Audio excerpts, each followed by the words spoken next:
bankrupt Rome. That's what bankrupt Britain. And Britain said, we better go Republic on this. Right? And now America's saying, no, we're going empire. We're putting all of this money, trillions of dollars, to keep up the empire. And it's going to hurt the people more and more.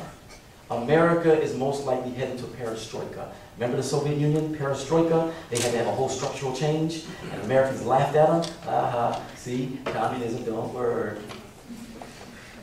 America's perestroika is now. America's perestroika. I'm talking about major changes that will have to happen. Why? Because the people will go through so much hell. All kinds of people, white folks, black folks, brown folks, all kinds of people will go through so much hell. The middle class is being hit hard. The American dream is a nightmare, right? When the people get hurt more and more, they're going to demand something. Well, hold on. They're going to demand something.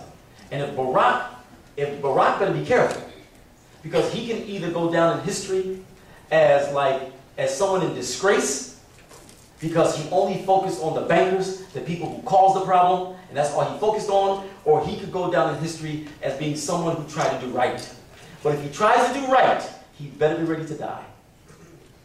Because the Pentagon will get upset with him, the CIA will get upset with him, the bankers will get upset with him, the Zionists will get upset with him. He better be ready to die if he wants to do it right.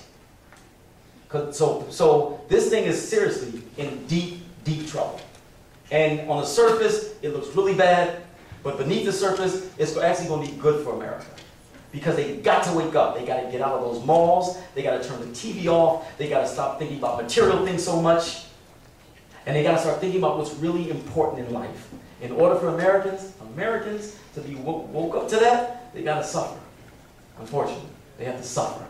And they getting ready to go through it even more. Because the people who are so-called experts are saying this thing is fitting to hit rock bottom 2 or 3 years into Obama's presidency. It's fixing to hit rock bottom. And it didn't have to hit rock bottom on the people.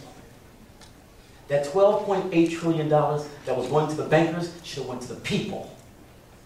There should have been a national moratorium on foreclosures. Obama should have gotten there and said to the banks, don't you foreclose on nobody.